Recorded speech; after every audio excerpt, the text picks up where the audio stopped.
Welcome to the Prime Real Estate Network channel on YouTube. I'm your host, Mr. Prime Real Estate, Ric Davis. And I'm your host, the Texas Real Estate King, LarryWBrooks. Every week, the King and I will provide you exclusive access to our network of lenders, investors, and real estate professionals from both the commercial and residential real estate sectors. Now, are you millionaire minded? Or maybe you're a millionaire in the making. Make sure that you subscribe so you can get connected to the network. And always remember, the Prime Real Estate Network, where millionaires are in the making. Create wealth for generations. What's up, Prime Real Estate Network listeners? It's your man, LarryWBrooks, a.k.a. the Texas Real Estate King. Hey, when you get a moment, go ahead and go over to shoplwb.com. You can see the Pure Hustle merchandise that we had over there, some of our newer items that we have in stock, and of course, I got all the books that I've authored. I'd love for your support. You have a great day.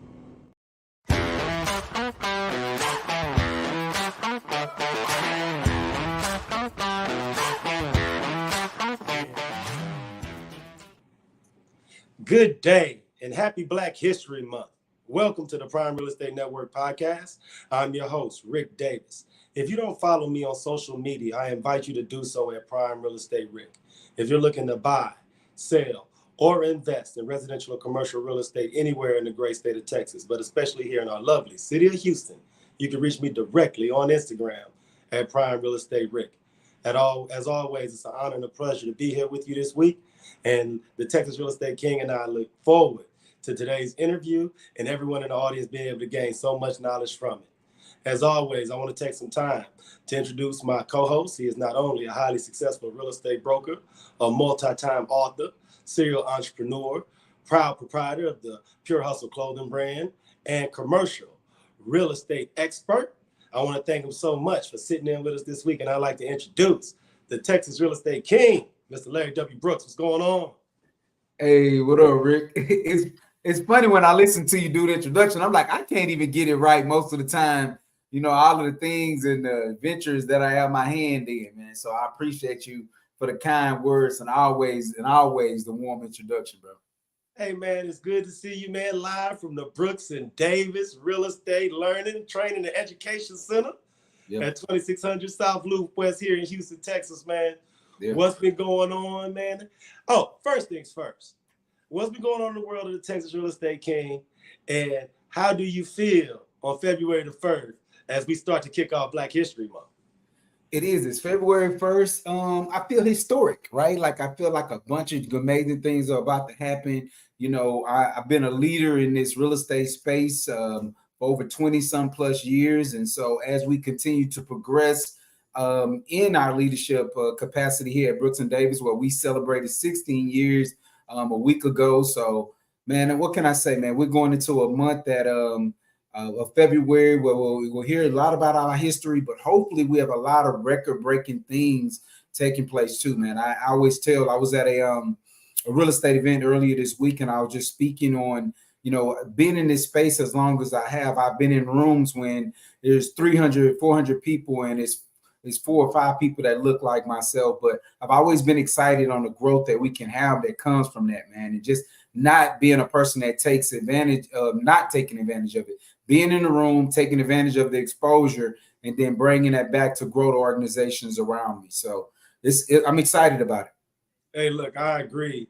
And I want to challenge everyone in the audience during this month of Black History, take some time, do some research, and find out about those trailblazers in business, those trailblazers in real estate, locally where you are and the world over, because during this month of Black History, I want to make sure we shine the spotlight on all those people who have trailblazed, pushed the line, and have stepped out in leaders to pave the way for all of the rights and privileges that you and I and other business owners enjoy today.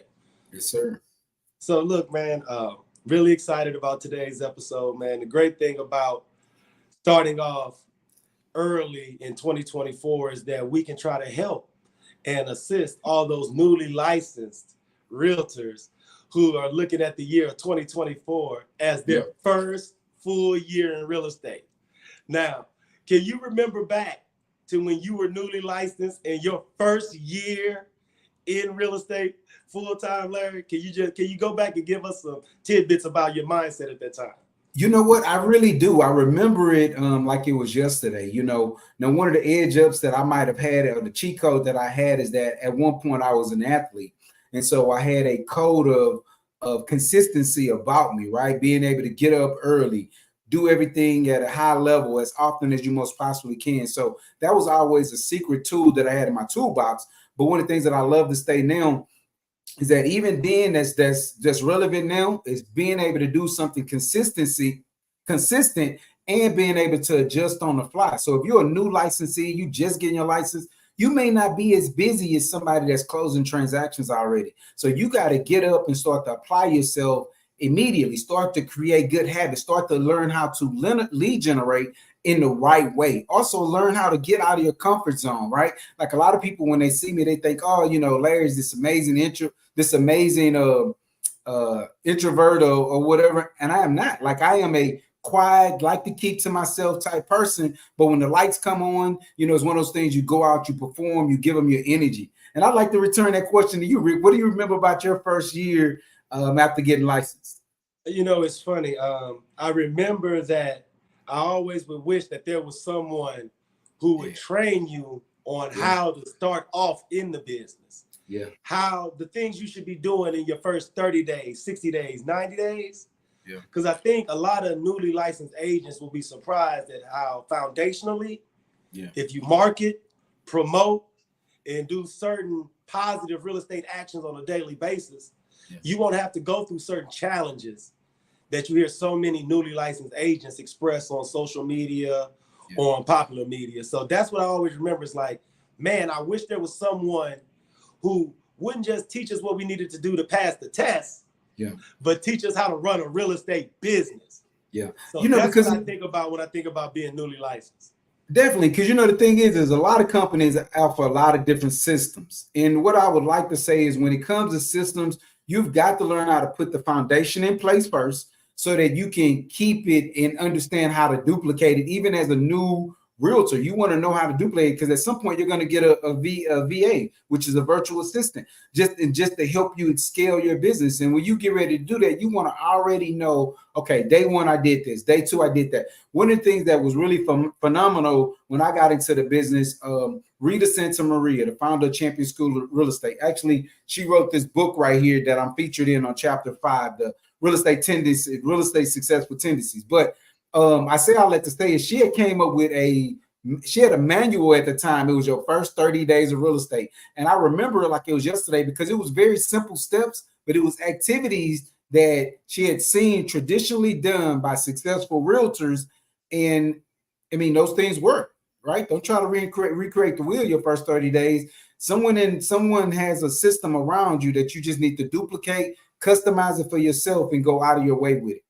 No, absolutely. I agree totally, man. And that just is a perfect segue to introduce this week's guest and talk about the subject matter of this week's interview.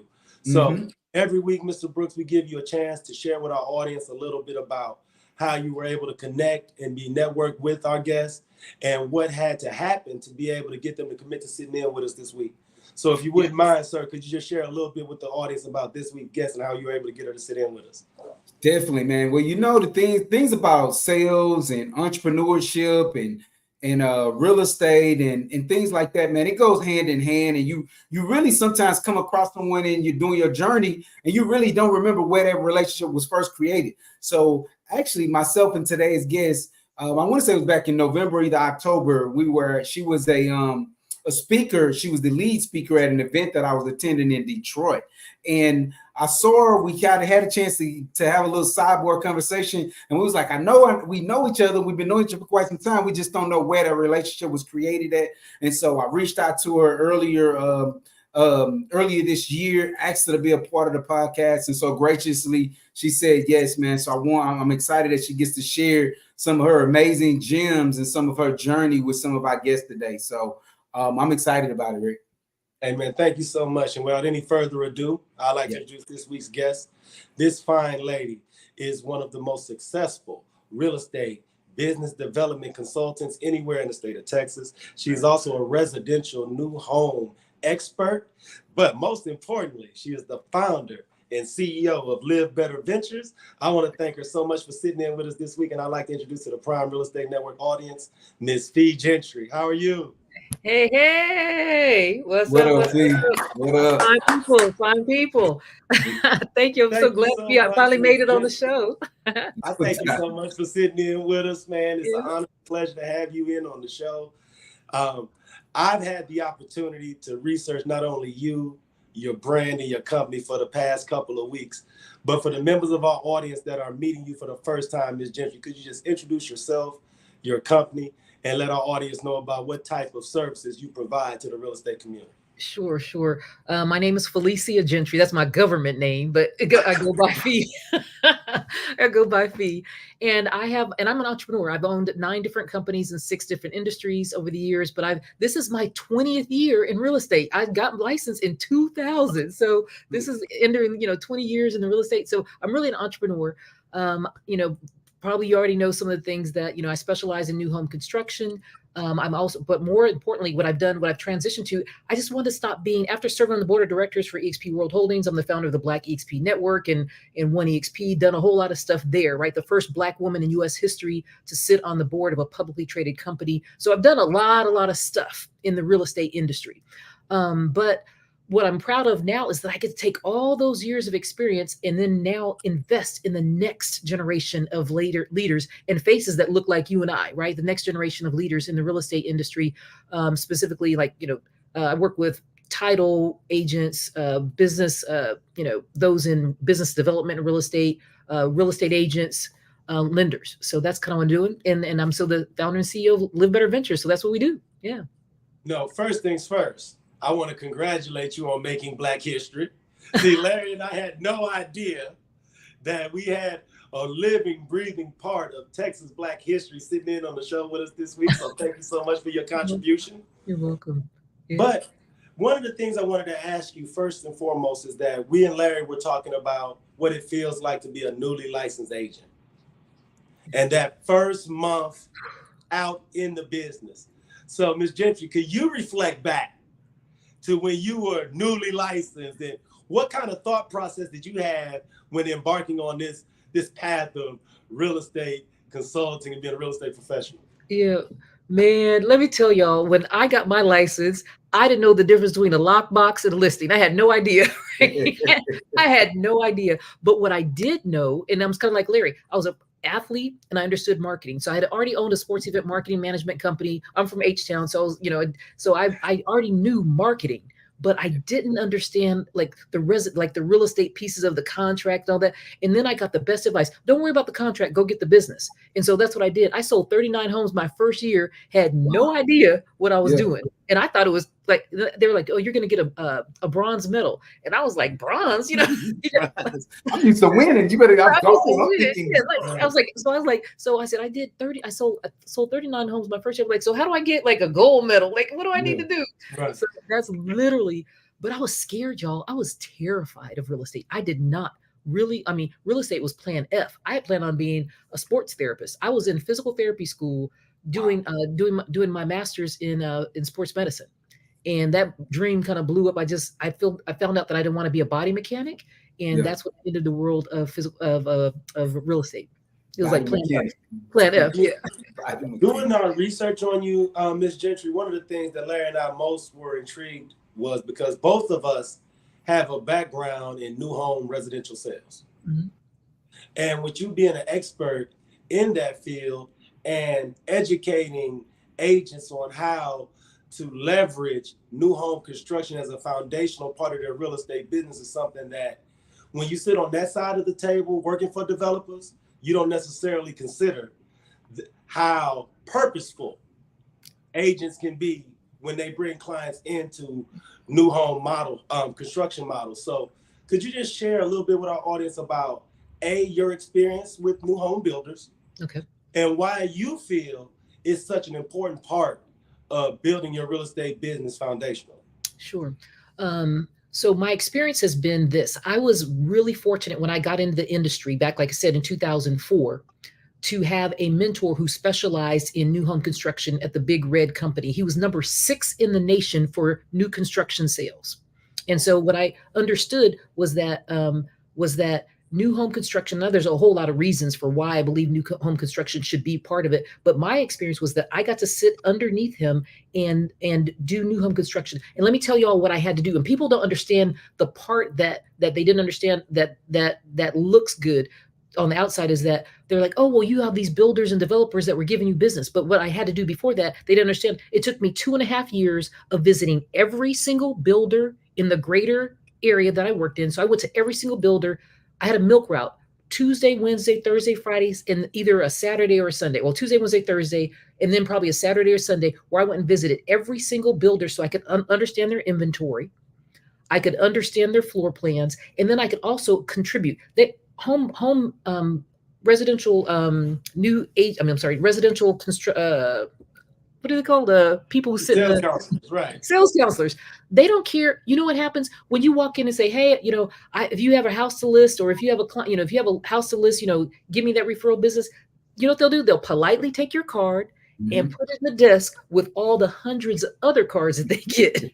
But what you do, what the difference, and somebody asked me about this. I did a consultation with a lady yesterday about new home construction. So the secrets are, the things that you have to do is, one, learn the inventory, learn their floor plans. Number two is to understand their pricing and understand the building process so that you can also help educate the buyer. And then three, talk about the features and benefits and how to differentiate how a spec builder may differentiate themselves from a custom builder, and then levels of builders, right? I created a new home buyer's guide so that our consumers could understand that. And then the third thing that I did is adding value to new home construction people, new home sales counselors, and talk to them about, especially those who are new, and talk to them about the cultural differences between buyers coming in to buy homes, what they're competing against in the resale versus new construction marketplace. And then I also talked to them about why their inventory was sitting on the market.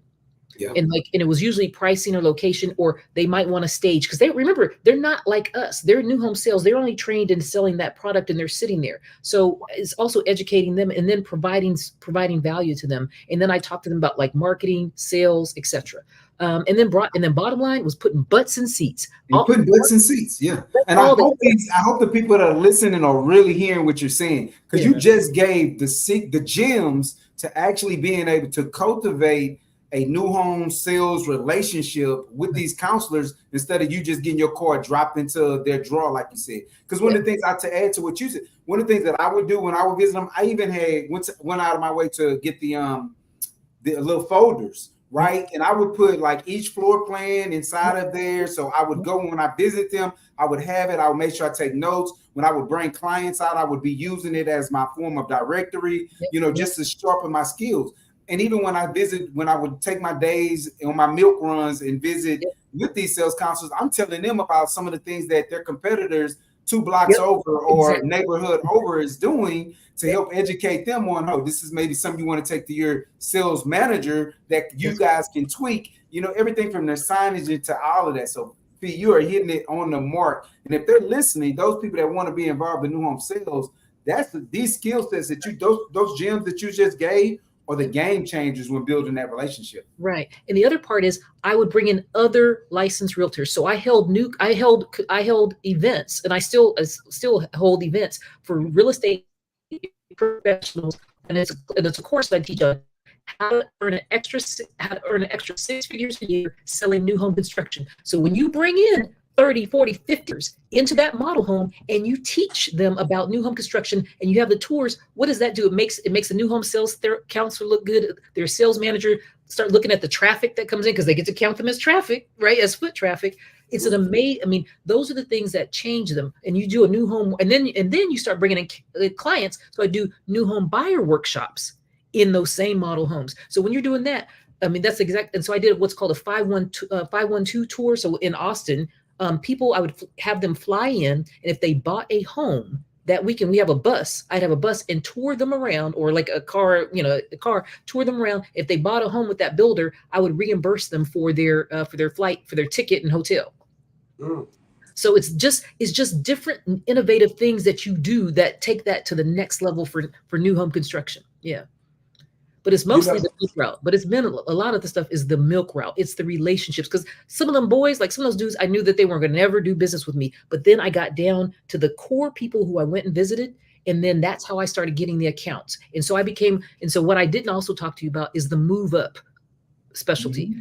So listing their home, and I list their home, and there's a cycle to building, like to a building. And so you have to time that cycle. And so people are nervous so that you don't have contingencies most builders don't offer contingencies. So it's like, if that home doesn't sell by a certain date, I will buy that home from them. And so that's one of the things that was able to offer builders. That was back then. And, now we don't have to do it as much. Well, actually starting to happen a little bit more, but you'd offer that. Or the other offer is for people leasing homes. Leasing apartments. I could get you out of a lease. I went and got to a lawyer. So I know how to get people out of a lease, whether it's their apartment or their home legally. And I could either help them buy them out of the lease, or I could see a technicality that a lawyer would have and get them out of their lease so that they could purchase a home. There are state laws in certain areas that allow people to get in homes and get out of their lease legally. Wow. Goodness gracious. That's it. Larry, she dropping so many gems out here. Hey, man, listen. That's why she's the specialist. That's why she's the expert at it, right? Right. Ms. Gentry, I have to ask you because knowing someone like you, when Larry and myself first were newly licensed, would have did so much to expand our vision for our business and get us to feel like we were in real estate going downhill and building momentum from the beginning. So let's go through the process that anyone in our audience would go through to sign up for your real estate business consultations. How does that process go?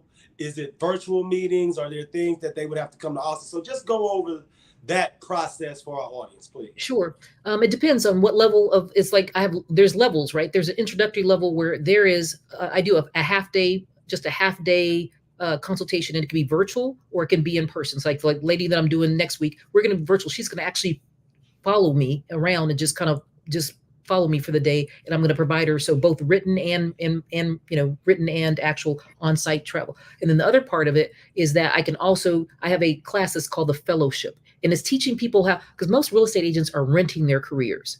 I'm going to teach them how to actually operationalize their business and become business owners. I teach you how to go from solo to CEO of your business, and especially in the new home construction niche. I could also do it in other niches, but new home construction just makes the most sense to me, the dollars and cents of that, right?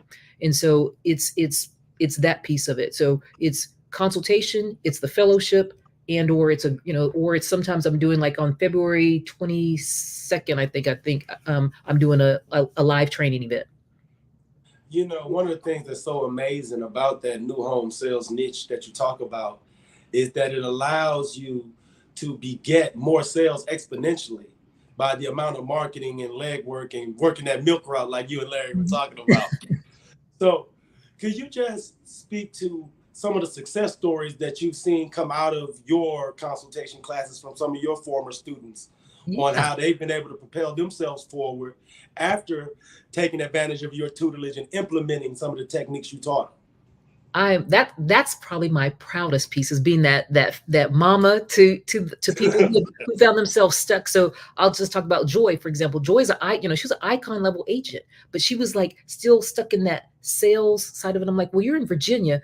Where are the builders? Like, where's the inventory that people? And so she went from $5,000 to $25,000 a month in less than, and we got consistent, right? By just adding another 4 sales. On average, she's doing between 3 to 4 sales. And I taught her how to go in the Virginia area, like Northern Virginia area, to work with new home construction builders. So that was just this year. Sarah and Mike was a husband and wife team, same thing. They didn't understand new home construction. And a matter of fact, a lot of people poo-pooed it because they were in a smaller town in Wisconsin. And most people would kind of poo-poo, because think about it. When we come through real estate school and coming through our brokerages, they don't teach us how to sell new construction. They might have like a little class maybe now and then, but they don't teach you how to make that as a business, as a primary business. Because I was going to tell you all this, but so that's those two. And I, again, taught them how to go from, and they went from, they hadn't sold very many homes at all to making new construction their own. And then Sabrina Cooks, I'll never forget, Sabrina said she had never sold more than 11 homes in her entire career. And I was like, Sabrina, you're in the Mecca surrounded by new home construction. And I'm like, why are you working with bad credit people? All these things. I understand you want to help people, but the best way to not, be a broke person is not, to help poor people is not to be a poor people, right? So I was like, hey, let's put in some systems in place and created some marketing around and some problem solving around specific neighborhoods. So we created specific neighborhoods, and she started running Google ads to those neighborhoods for those, and she jumped. So her ad showed up before the builders' ads. So she was just siphoning off that traffic, and started selling homes. And I think she's I don't know, I haven't talked to her in a couple of years, but she's up to 30, 40 homes a year, and we connect every now and then. And then I've got Ron Cooks. Ron is up to probably about 100. Him and his team are up to about 100 homes a year, but just adding new construction on some of their homes. So that's some of the stuff. Yeah, I've been fortunate to blessed to teach and coach a lot of people on new home construction. Wow. Yeah. The great thing is, and I want to thank you so much for sitting in with Larry and myself, because the value added for our show, for the members of our audience, is exposing them to professionals and entrepreneurs like yourself so that they can follow you on social media, become a part of your movement, sign up for your classes, and take advantage of all the knowledge that you've been able to gain over the years. But I want to ask this question for all those who have already partnered with you in the past. All those past clients. I want to give them a chance to learn some things about Miss Gentry that they may not have previously known. So when you think about your upbringing as a young lady, were there any members of your family or close inner circle that were business owners that kind of was like a beacon of inspiration for you from that standpoint? Yeah.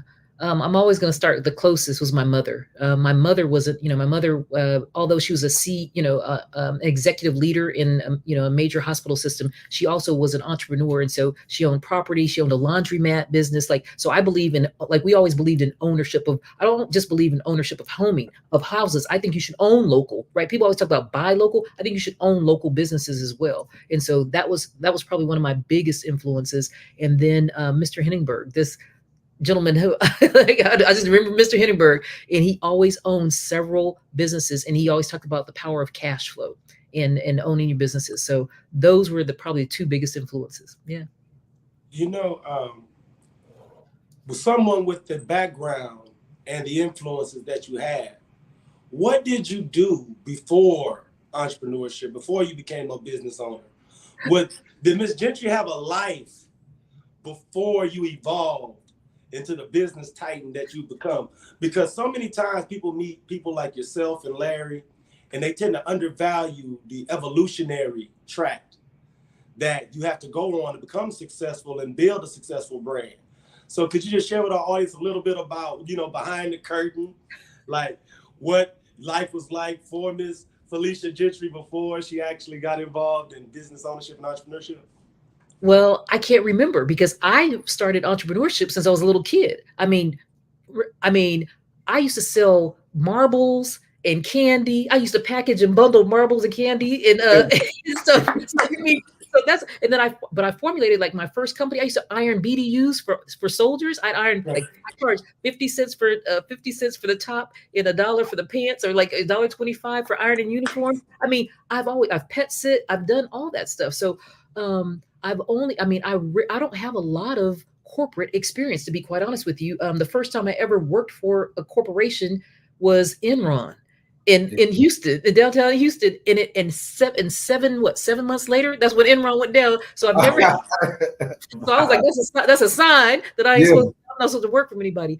And that was an easy gig. I was really kind of entrepreneurship with that. I only had to work Monday through Thursday with sales and all that. But I have little to no corporate experience. I worked for Continental Airlines for a little bit, and that was a part-time gig, so I could travel for my entrepreneurship gig, because I was definitely. I was working for Continental and United Airlines, and that was I was like, let's see, how do I have health insurance, and how do I was owning a sports. I owned a sports luggage company at the time, and I had to go, traveling back and forth overseas. I was like, this is the gig, this is the lick right here.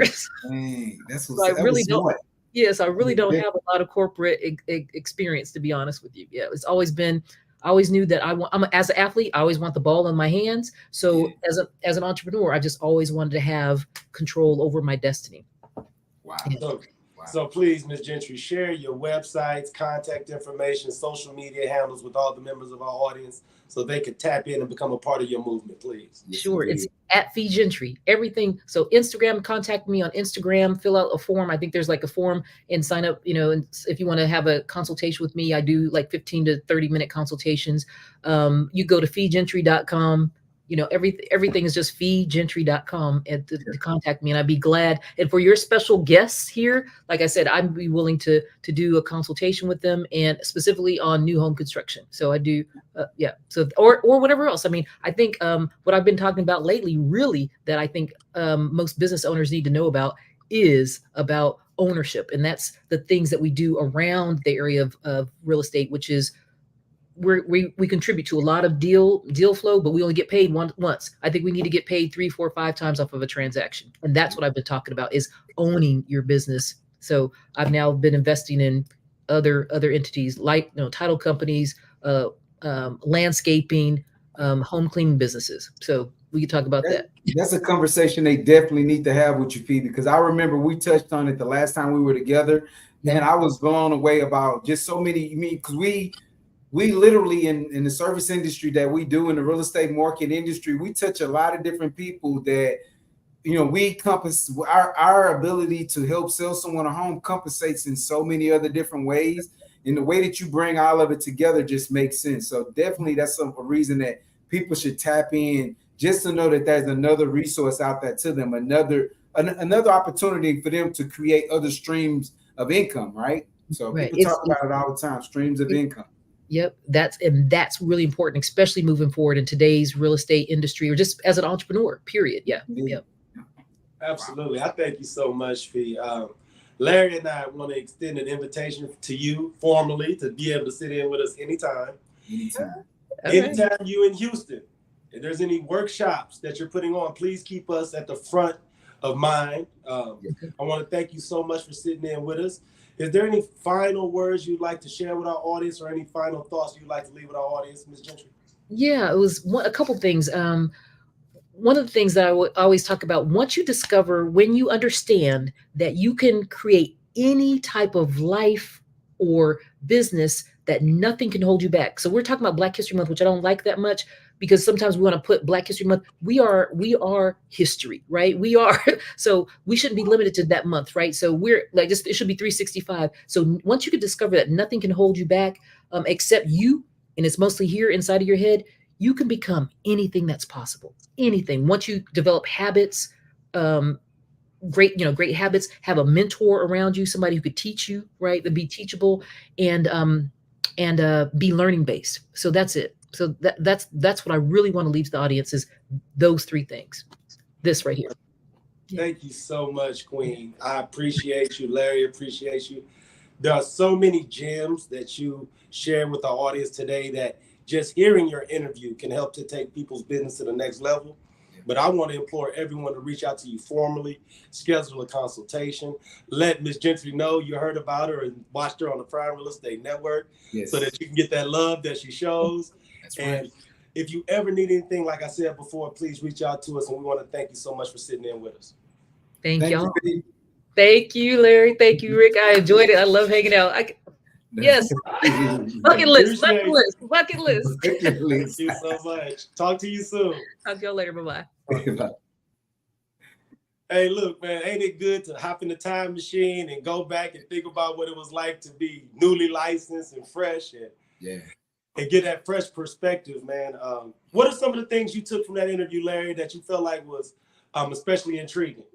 It's crazy how the world is, and I always think about this, because a lot of the things that Fee was speaking of when it comes to the relationship building with new home sales is key. It's like those things. And I mean, when I think about my 20 plus years in this business, when I was heavily focused in that era of new home sales and trying to really create a business around it, hosting open houses inside of new home sales, inventory models, and just the way that she builds a business of opportunities that you can gain from just doing business with them, man. It's explosive.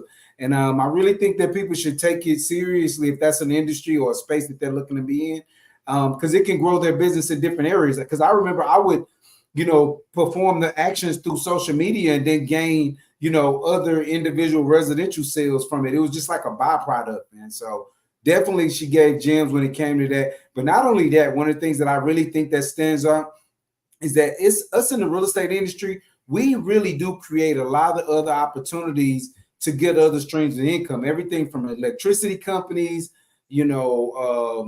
power providers. I mean, just so many different levels of it. And that's the thing that I had an opportunity to have a sidebar conversation with Fee when we saw each other last. And I was just blown away by, you put the right systems into place. These are other people that you can get compensation for as you go through the business. So just great tools, man. She just had a lot, man. Like we can chop this thing up in so many different ways by all of the gems that she just gave. It's just amazing, man. No, that was a really, really strong interview, man. Before we sign off this week, I want to ask you, is there anything as far as upcoming events or opportunities to meet, greet, and interact with the Texas Real Estate King this weekend that you'd like to share with the audience? None. Nothing that I can think of, man. I'm going to be in the city, so, I think it's Pro Bowl weekend, so I'll be looking at football as we wind down to the end of football season and the world becomes boring and unexciting. So until then, I'm going to be excited about these next 2 weeks with football as though it's beginning all over again. So I'm going to be somewhere watching football. Hey, look, I appreciate you for sitting in, brother, man. This interview was outstanding. On behalf of myself, Ric Davis, and the Texas Real Estate King, Mr. Larry W. Brooks, I want to thank everyone in the audience for tuning in to the Prime Real Estate Network. Yeah. If you need us, we just a text, email, direct message, or a phone call away. Until next week, in this same hour, everyone in the audience, please be safe and be blessed. Be blessed.